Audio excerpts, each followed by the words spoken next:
the long run, if not in the short one, to concern Mr Pinch and others nearly.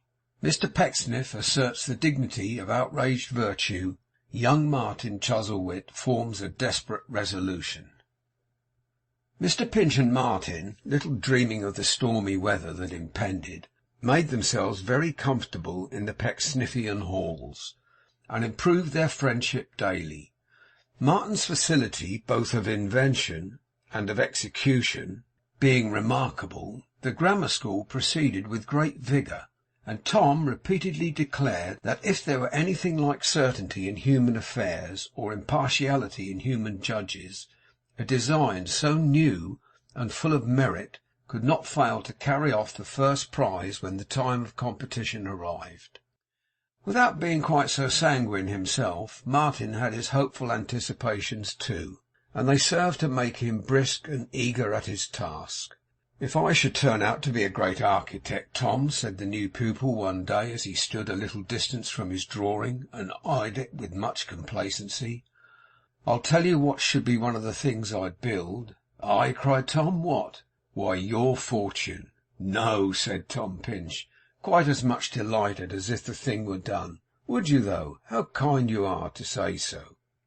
"I'd build it up, Tom," returned Martin, "on such a strong foundation that it should last your life. Aye, and your children's lives too, and their children's after them. I'd be your patron, Tom. I'd take you under my protection. Let me see the man who should give the cold shoulder to anybody I choose to protect and patronise if I were at the top of the tree, Tom." "Now, I don't think," said Mr Pinch, "upon my word, that I was ever more gratified than by this. I really don't." "Oh, I mean what I say," retorted Martin, with a manner as free and easy in its condescension too, not to say in its compassion, for the other, as if he were already first architect in ordinary to all the crowned heads of Europe. "I'd do it. I'd provide for you." "I'm afraid," said Tom, shaking his head, "that I should be a mighty awkward person to provide for." "Pooh, pooh," rejoined Martin. "Never mind that. If I took it in my head to say, Pinch is a clever fellow, I approve of Pinch, I should like to know the man who would venture to put himself in opposition to me. Besides, confound it, Tom, you could be useful to me in 100 ways." "If I were not useful in one or two, it shouldn't be for want of trying," said Tom. "For instance," pursued Martin after a short reflection, "you'd be a capital fellow, now, to see that my ideas were properly carried out, and to overlook the works in their progress before they were sufficiently advanced to be very interesting to me, and to take all that sort of plain sailing. Then you'd be a splendid fellow to show people over my studio, and to talk about art to 'em when I couldn't be bored myself, and all that kind of thing. For it would be devilishly creditable, Tom, I'm quite in earnest, I give you my word, to have a man of your information about one, instead of some ordinary blockhead. Oh, I'd take care of you. You'd be useful, rely upon it." To say that Tom had no idea of playing first fiddle to any social orchestra, but was always quite satisfied to be set down for the 150th violin in the band or thereabouts, is to express his modesty in very inadequate terms. He was much delighted, therefore, by these observations. "I should be married to her, then, Tom, of course," said Martin. What was that which checked Tom Pinch so suddenly in the high flow of his gladness, bringing the blood into his honest cheeks, and a remorseful feeling to his honest heart, as if he were unworthy of his friend's regard? "I should be married to her, then," said Martin, looking with a smile towards the light, "and we should have, I hope, children about us. They'd be very fond of you, Tom." But not a word said Mr Pinch. The words he would have uttered died upon his lips, and he found a life more spiritual in self-denying thoughts. "All the children hereabouts are fond of you, Tom, and mine would be, of course," pursued Martin. "Perhaps I might name one of 'em after you, Tom. Well, I don't know. Tom's not a bad name. Thomas Pinch Chuzzlewit, T.P.C., on his pinafores.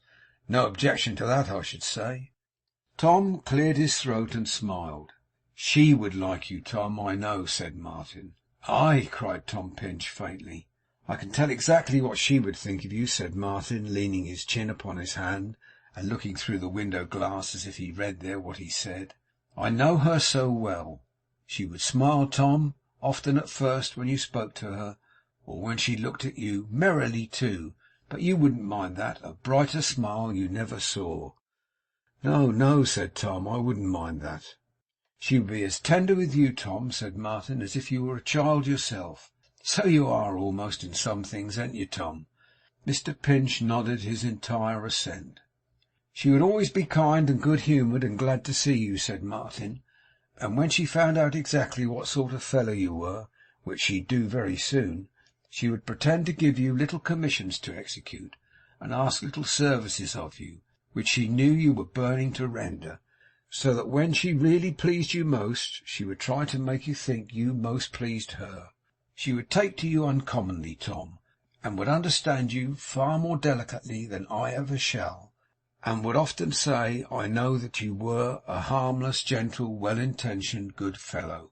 How silent Tom Pinch was!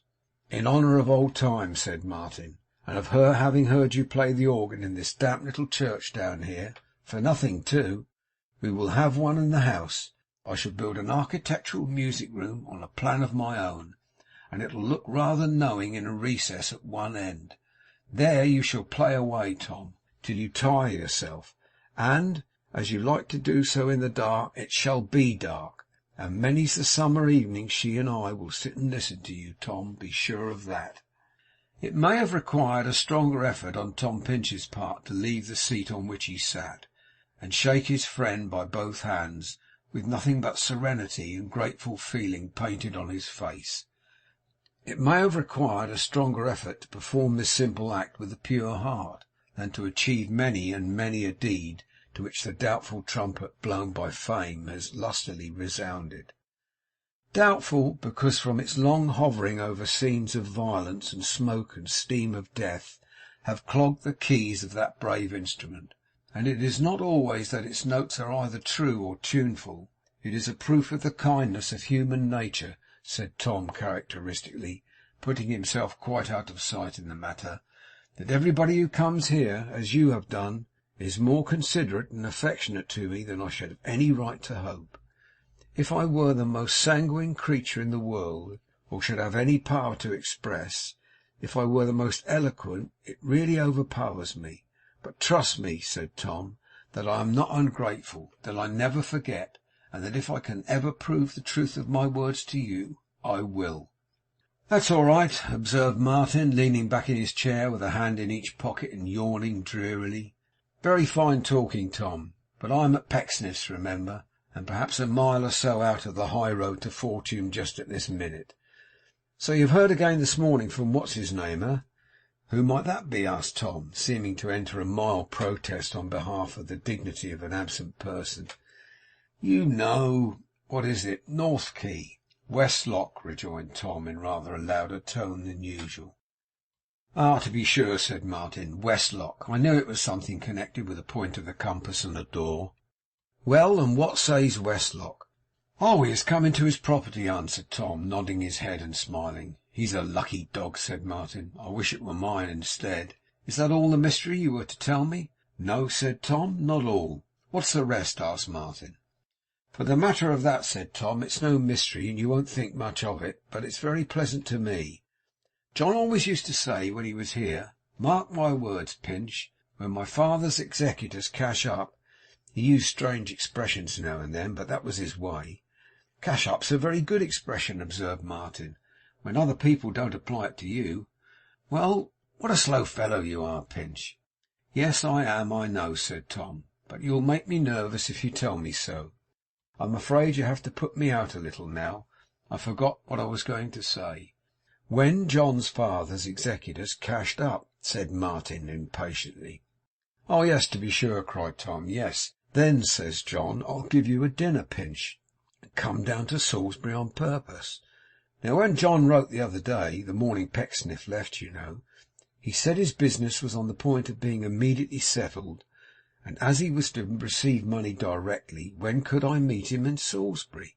I wrote and said, any day this week, and I told him besides that there was a new pupil here, and what a fine fellow you were, and what friends we had become. Upon which John writes back this letter.' Tom produced it. fixes to-morrow, sends his compliments to you, and begs that we three may have the pleasure of dining together. Not at the house where you and I were, either, but at the very first hotel in the town. Read what he says.' 'Very well,' said Martin, glancing over it with his customary coolness.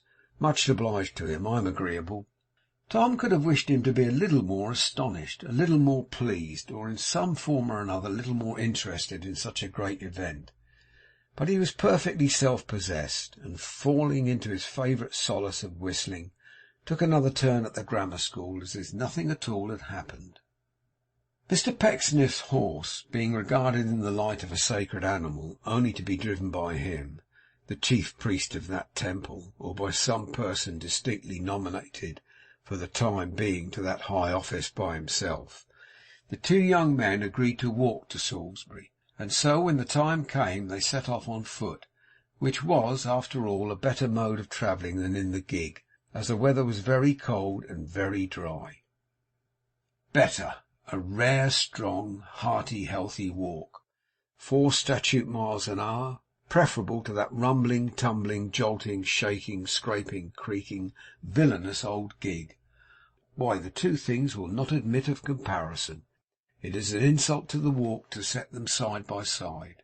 Where is an instance of a gig having ever circulated a man's blood, unless when putting him in danger of his neck, it awakened in his veins and in his ears and all along his spine a tingling heat much more peculiar than agreeable? When did a gig ever sharpen anybody's wits and energies, unless it was when the horse bolted, and crashing madly down a steep hill with a stone wall at the bottom, his desperate circumstances suggested only to the gentleman left inside some novel and unheard of mode of dropping out behind?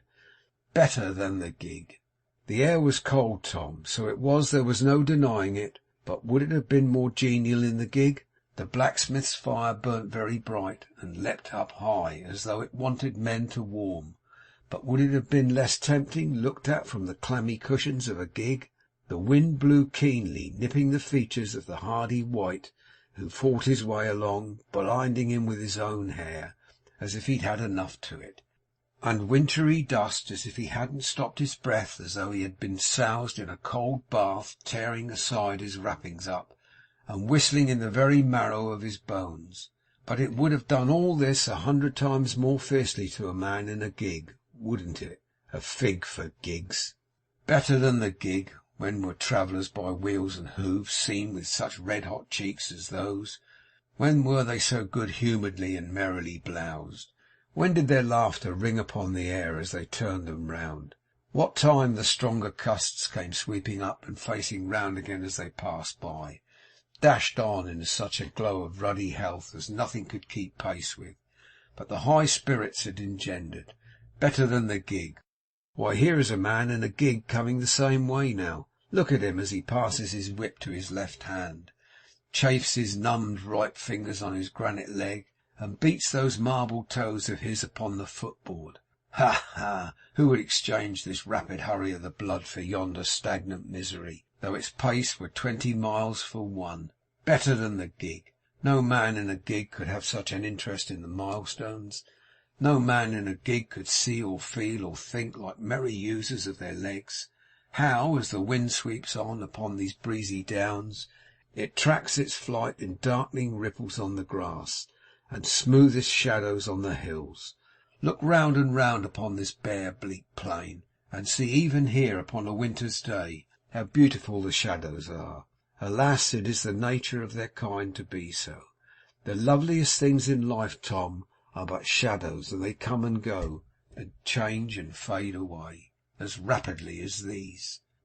Another mile, and then begins a fall of snow, making the crow, who skims away so close above the ground to shirk the wind, a blot of ink upon the landscape. But though it drives and drifts against them as they walk, stiffening on their skirts and freezing in the lashes of their eyes, they wouldn't have it fall more sparingly. No, not so much as by a single flake, although they had to go a score of miles.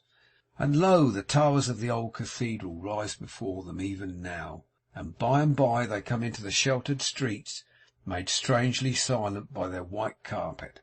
and so to the inn for which they are bound, where they present such flushed and burning faces to the cold waiter, and are so brimful of vigour, that he almost feels assaulted by their presence, and having nothing to oppose the attack, being fresh or rather stale from the blazing fire in the coffee-room, is quite put out of his pale countenance. A famous inn, the hall a very grove of dead game and dangling joints of mutton, and in one corner an illustrious larder, with glass doors developing cold fowls and noble joints, and tarts wherein the raspberry jam coyly withdrew itself, as such a precious creature should, behind the lattice work of pastry.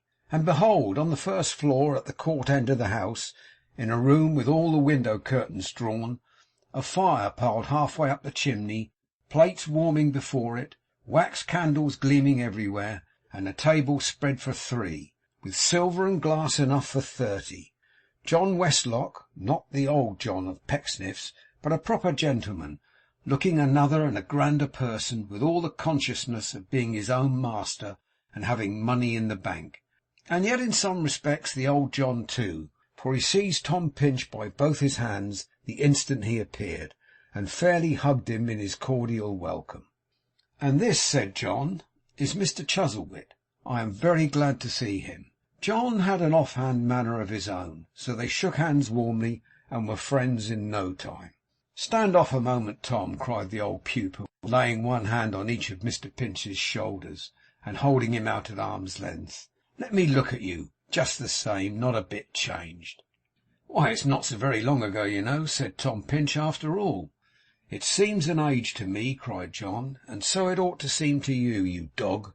And then he pushed Tom down into the easiest chair, and clapped him on the back so heartily, and so like his old self in their old bedroom at old Pecksniff, that it was a toss-up with Tom Pinch whether he should laugh or cry. Laughter won it, and they all 3 laughed together. "I have ordered everything for dinner that we used to say we'd have, Tom," observed John Westlock. "No," said Tom Pinch. "Have you?" "Everything. Don't laugh, if you can help it, before the waiters. I couldn't when I was ordering it. It's like a dream." John was wrong there, because nobody ever dreamed such soup as was put upon the table directly afterwards, or such fish, or such side dishes, or such a top and bottom, or such a course of birds and sweets, or in short anything approaching the reality of that entertainment, at 10 and 6pence a head, exclusive of wines. As to them, the man who can dream such iced champagne, such claret, port, or sherry, had better go to bed and stop there. But perhaps the finest creature of the banquet was, that nobody was half so much amazed by everything as John himself, who in his high delight was constantly bursting into fits of laughter, and then endeavouring to appear preternaturally solemn, lest the waiters should conceive he wasn't used to it. Some of the things they brought him to carve were such outrageous practical jokes, though, that it was impossible to stand it. And when Tom Pinch insisted, in spite of the deferential advice of an attendant, not only on breaking down the outer wall of a raised pie with a tablespoon, but on trying to eat it afterwards, John lost all his dignity, and sat behind the gorgeous dish cover at the head of the table, roaring to that extent that he was audible in the kitchen. Nor had he the least objection to laugh at himself, as he demonstrated when they had all 3 gathered round the fire and the dessert was on the table, at which period the head waiter inquired with respectful solicitude whether that port, being a light and tawny wine, was suited to his taste, or whether he would wish to try a fruity port with greater body. To this John gravely answered that he was well satisfied with what he had, which he esteemed, as one might say, a pretty tidy vintage, for which the waiter thanked him and withdrew. And then John told his friends, with a broad grin, that he supposed it was all right, but he didn't know, and went off into a perfect shout. They were very merry and full of enjoyment the whole time, but not the least pleasant part of the festival was when they all 3 sat about the fire, cracking nuts, drinking wine, and talking cheerfully. It happened that Tom Pinch had a word to say to his friend the organist's assistant, and so he deserted his warm corner for a few minutes at this season, lest it should grow too late, leaving the other 2 young men together. They drank his health in his absence, of course, and John Westlock took that opportunity of saying that he had never had even a peevish word with Tom during the whole term of their residence in Mr Pecksniff's house. This naturally led him to dwell upon Tom's character, and to hint that Mr Pecksniff understood it pretty well. He only hinted this, and very distantly, knowing that it pained Tom Pinch to have that gentleman disparaged, and thinking it would be as well to leave the new pupil to his own discoveries. Yes, said Martin, it is impossible to like Pinch better than I do, or to do greater justice to his good qualities. He is the most willing fellow I ever saw. He's rather too willing, observed John, who was quick in observation. It's quite a fault in him. So it is, said Martin. Very true. There was a fellow only a week or so ago, a Mr Tigg, who borrowed all the money he had on a promise to repay it in a few days. It was but half a sovereign, to be sure, but it's well it was no more, for he'll never see it again. Poor fellow, said John, who had been very attentive to these few words. Perhaps you've not had an opportunity of observing that in his own pecuniary transactions Tom's proud. You don't say so? No, I haven't. What do you mean? Won't he borrow? John Westlock shook his head. That's very odd, said Martin, setting down his empty glass. He's a strange compound, to be sure. As to receiving money as a gift, resumed John Westlock, I think he'd die first. He's made up of simplicity, said Martin. Help yourself. You, however, pursued John, filling his own glass and looking at his companion with some curiosity, who are older than the majority of Mr Pecksniff's assistants, and have evidently had much more experience, understand him, I have no doubt, and see how liable he is to be imposed upon. Certainly, said Martin, stretching out his legs and holding his wine between his eye and the light. Mr Pecksniff knows that too. So do his daughters, eh? John Westlock smiled, but made no answer. By the by, said Martin, that reminds me. What's your opinion of Pecksniff? How did he use you? What do you think of him now? Coolly, you know, when it's all over. Ask Pinch, returned the old pupil. He knows what my sentiments used to be upon the subject. They are not changed, I assure you. No, no, said Martin, I'd rather have them from you. But Pinch says they are unjust, urged John with a smile. Oh, well, then I know what course they take beforehand, said Martin, and therefore you can have no delicacy in speaking plainly. Don't mind me, I beg. I don't like him, to tell you frankly. I am with him because it happens from particular circumstances to suit my convenience. I have some ability, I believe, in that way, and the obligation, if any, will most likely be on his side and not mine. At the lowest mark the balance will be even, and there'll be no obligation at all, so you may talk to me as if I had no connection with him. If you press me to give my opinion, returned John Westlock. Yes, I do, said Martin. You'll oblige me? I should say, resumed the other, that he is the most consummate scoundrel on the face of the earth. Oh, said Martin, as coolly as ever, that's rather strong. Not stronger than he deserves, said John, and if he called upon me to express my opinion of him to his face, I would do so in the very same terms, without the least qualification. His treatment of Pinch is in itself enough to justify them, but when I look back upon the 5 years I passed in that house, and remember the hypocrisy, the knavery, the meanness, the false pretences, the lip service of that fellow, and his trading in saintly semblances for the very worst realities, when I remember how often I was the witness of all this, and how often I was made a kind of party to it by the fact of being there with him for my teacher, I swear to you that I almost despise myself. Martin drained his glass and looked at the fire.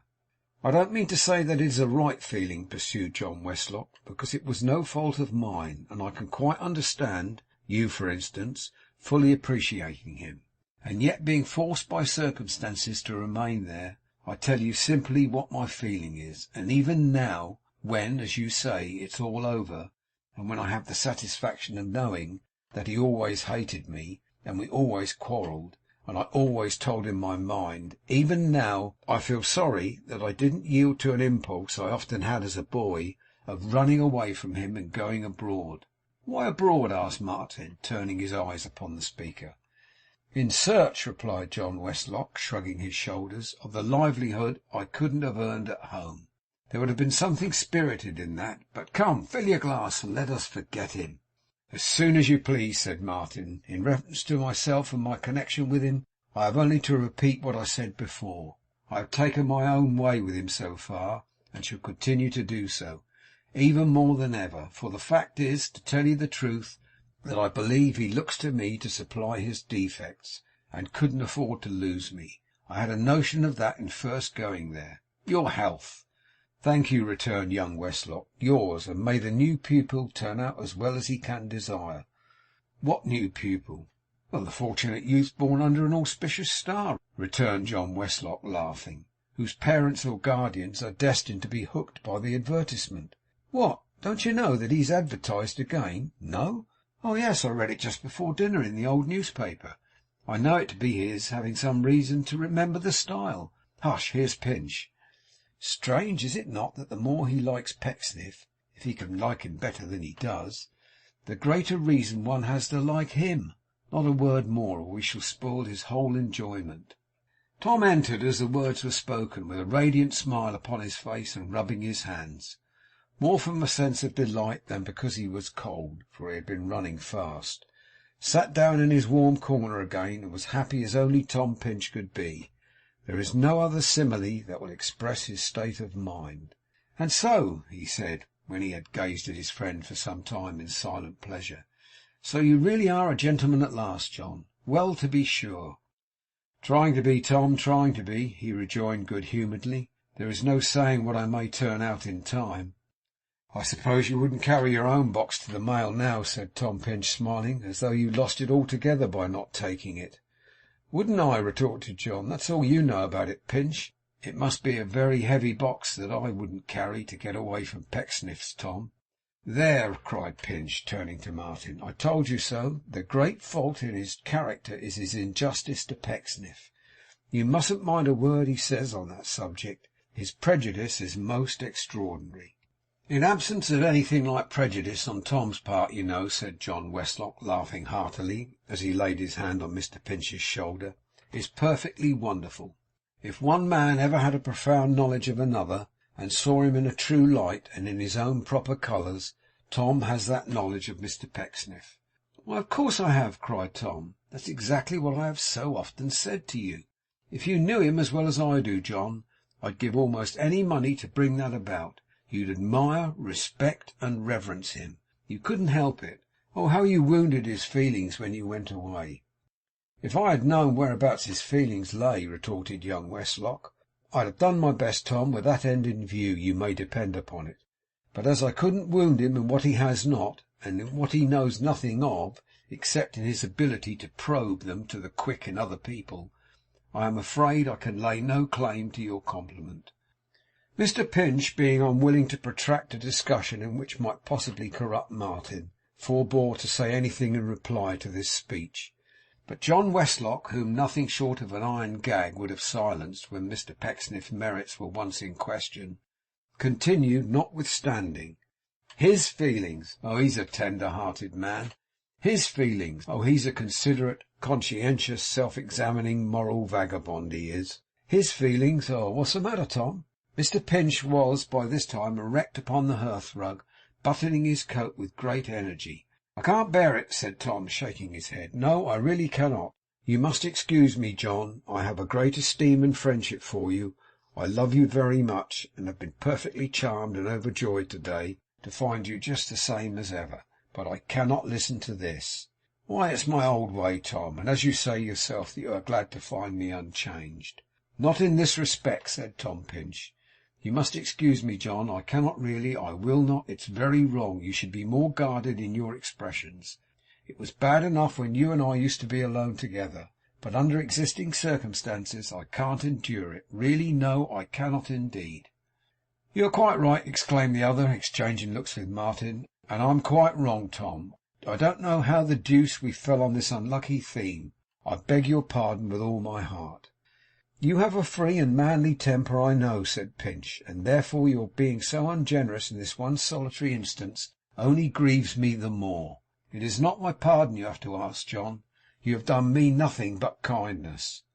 'Well, Pecksniff's pardon, then,' said young Westlock. Anything, Tom, or anybody. Pecksniff's pardon. Will that do? Here, let us drink Pecksniff's health. Thank you, cried Tom, shaking hands with him eagerly, and filling a bumper. Thank you. I'll drink it with all my heart, John. Mr. Pecksniff's health, and prosperity to him. John Westlock echoed the sentiment, or nearly so, for he drank Mr. Pecksniff's health, and something to him, but what was not quite audible. The general unanimity being then completely restored, they drew their chairs closer round the fire, and conversed in perfect harmony and enjoyment until bedtime. No slight circumstance, perhaps, could have better illustrated the difference of character between John Westlock and Martin Chuzzlewit than the manner in which each of the young men contemplated Tom Pinch after the little rupture just described. There was a certain amount of jocularity in the looks of both, no doubt, but there all resemblance ceased. The old pupil could not do enough to show Tom how cordially he felt towards him, and his friendly regard seemed of a graver and more thoughtful kind than before. The new one, on the other hand, had no impulse but to laugh at the recollection of Tom's extreme absurdity, and mingled with his amusement there was something slighting and contemptuous, indicative, as it appeared, of his opinion that Mr. Pinch was too far gone in simplicity to be admitted as the friend, on serious and equal terms, of any rational man. John Westlock, who did nothing by halves if he could help it, had provided beds for his two guests in the hotel, and after a very happy evening they retired. Mr. Pinch was sitting on the side of his bed with his cravat and shoes off, ruminating on the manifold good qualities of his old friend, when he was interrupted by a knock at his chamber door, and the voice of John himself. "You're not asleep yet, are you, Tom?" "Bless you, no, not I. I was thinking of you," replied Tom, opening the door. "Come in." "I'm not going to detail you," said John, "but I have forgotten all evening a little commission I took upon myself, and I am afraid I may forget it again if I fail to discharge it at once. You know a Mr. Tigg, Tom, I believe?" "Tigg!" cried Tom. "Tigg!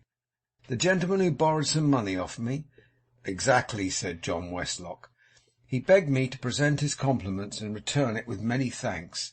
Here it is. I suppose it's a good one, but he is rather a doubtful kind of customer, Tom." Mr. Pinch received the little piece of gold with a face whose brightness might have shamed the metal, and said he had no fear about that. He was glad, he added, to find Mr. Tigg so prompt and honourable in his dealings. Very glad. "Why, to tell you the truth, Tom," replied his friend, "he is not always so. If you'll take my advice, you'll avoid him as much as you can. In the event of your encountering him again, and by no means, Tom, pray bear this in mind, for I am very serious, by no means lend him money any more." "Aye, aye," said Tom, with his eyes wide open. "He is far from being a reputable acquaintance," returned young Westlock, "and the more you let him know you think so, the better for you, Tom." "I say, John," quoth Mr. Pinch, as his countenance fell, and he shook his head in a dejected manner, "I hope you're not getting into bad company." "No, no," he replied, laughing. "Don't be uneasy on that score." "Oh, but I am uneasy," said Tom Pinch. "I can't help it when I hear you talking in that way. If Mr. Tigg is what you describe him to be, you have no business to know him, John. You may laugh, but I don't consider it by any means a laughing matter, I assure you." "No, no," returned his friend, composing his features. "Quite right. It is not, certainly." "You know, John," said Mr. Pinch, "your very good nature and kindness of heart make you thoughtless, and you can't be too careful on such a point as this. 'Pon my word, if I thought you were falling among bad companions, I should be quite wretched, for I know how difficult you would find it to shake them off. I would much rather have lost this money, John, than I would have had it back again on such terms." "I tell you, my dear good old fellow," cried his friend, shaking him to and fro with both hands, and smiling at him with a cheerful open countenance that would have carried conviction to a mind much more suspicious than Tom's, "I tell you there is no danger." "Well," cried Tom, "I'm glad to hear it. I am overjoyed to hear it. I'm sure there is not, when you say so in that manner. You won't take it ill, John, that I said what I did just now?" "Ill?" said the other, giving his hand a hearty squeeze. "Why, what do you think I am made of? Mr. Tigg and I are not on such an intimate footing that you need to be at all uneasy. I give you my solemn assurance of that, Tom. You are quite comfortable now?" "Quite," said Tom. "Then once more, Good night.' 'Good night,' cried Tom, 'and such pleasant dreams to you as should attend the sleep of the best fellow in the world.'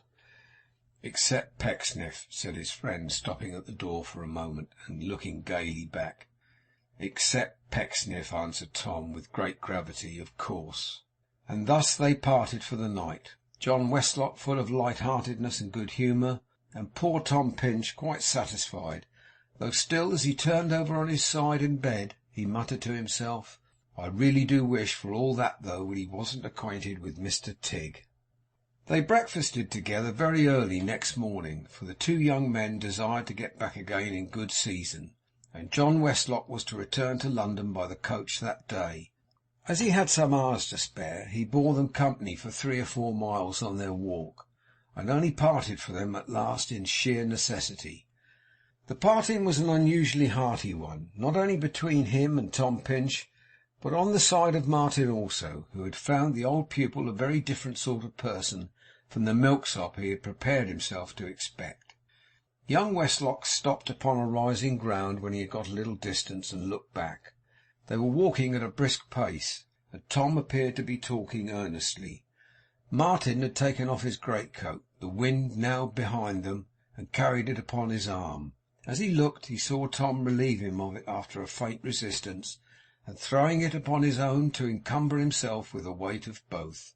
This trivial incident impressed the old pupil mightily, for he stood there gazing after them until they were hidden from his view, when he shook his head as if he were troubled by some uneasy reflection, and thoughtfully retraced his steps to Salisbury.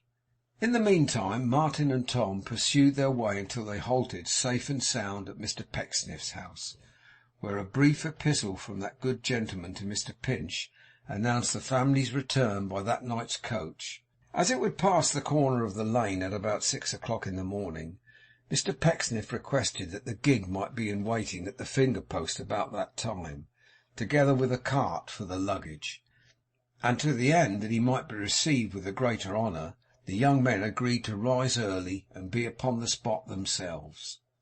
It was the least cheerful day that they had yet passed together. Martin was out of spirits and out of humour, and took every opportunity of comparing his condition and prospects with those of young Westlock, much to his own disadvantage always. This mood of his depressed Tom, and neither that morning's parting nor yesterday's dinner helped to mend the matter. So the hours dragged on heavily enough, and they were glad to go to bed early. They were not quite so glad to get up again at 4:30 o'clock, in all the shivering discomfort of a dark winter's morning, but they turned out punctually, and were at the finger post full half hour before the appointed time. It was not by any means a lively morning, for the sky was black and cloudy, and it rained hard. But Martin said there was some satisfaction in seeing that brute of a horse (by this he meant Mr Pecksniff's Arab steed) getting very wet, and that he rejoiced on his account that it rained so fast. From this it may be inferred that Martin's spirits had not improved, as indeed they had not, for while he and Mr Pinch stood waiting under a hedge, looking at the rain, the gig, the cart, and its reeking driver, he did nothing but grumble. And, but that it is indispensable to any dispute that there should be two parties to it, he would certainly have picked a quarrel with Tom. At length the noise of the wheels was faintly audible in the distance, and presently the coach came splashing through the mud and mire, with one miserable outside passenger crouching down among the wet straw under a saturated umbrella, and the coachman, guard, and horses in a fellowship of dripping wretchedness. Immediately on its stopping, Mr Pecksniff let down the window glass and hailed Tom Pinch. "Dear me, Mr Pinch, is it possible that you are out on this very inclement morning?" "Yes, sir," cried Tom, advancing eagerly. "Mr Chuzzlewit and I, sir." "Oh," said Mr Pecksniff, looking not so much at Martin as the spot on which he stood. "Oh, indeed. Do me the favour to see to the trunks, if you please, Mr Pinch." Then Mr Pecksniff descended and helped his daughters to alight. But neither he nor the young ladies took the slightest notice of Martin, who had advanced to offer his assistance, but was repulsed by Mr Pecksniff standing immediately before his person, with his back towards him. In the same manner, and in profound silence, Mr Pecksniff handed his daughters into the gig, and following himself and taking the reins, drove off home. Lost in astonishment, Martin stood staring at the coach, and when the coach had driven away, at Mr Pinch and the luggage, until the cart moved off too, when he said to Tom, "Now will you have the goodness to tell me what this portends?" "What?" asked Tom. "This fellow's behaviour. Mr Pecksniff's, I mean. You saw it." "No, indeed I did not," cried Tom. "I was busy with the trunks." "It's no matter," said Martin. "Come, let us make haste back," and without another word started off at such a pace that Tom had some difficulty in keeping up with him. He had no care where he went, but walked through little heaps of mud and little pools of water with the utmost indifference, looking straight before him, and sometimes laughing in a strange manner within himself. Tom felt that anything he could say would only render him more obstinate, and therefore trusted to Mr Pecksniff's manner, when they reached the house, to remove the mistaken impression which he had felt convinced so great a favourite as the new people must unquestionably be labouring. But he was not a little amazed himself when they did reach it, and entered the parlour where Mr Pecksniff was sitting alone before the fire, drinking some hot tea, to find that instead of taking favourable notice of his relative and keeping him, Mr Pinch, in the background, he did exactly the reverse, and was so lavish in his attentions to Tom that Tom was thoroughly confounded. "Take some tea, Mr Pinch, take some tea," said Pecksniff, stirring the fire. "You must be very cold and damp. Pray take some tea, and come into a warm place, Mr Pinch." Tom saw that Martin looked at Mr Pecksniff as though he could have easily found it in his heart to give him an invitation to a very warm place.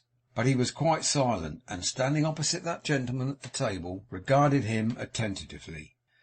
"Take a chair, Pinch," said Pecksniff. "Take a chair, if you please. How have things gone in our absence, Mr Pinch?"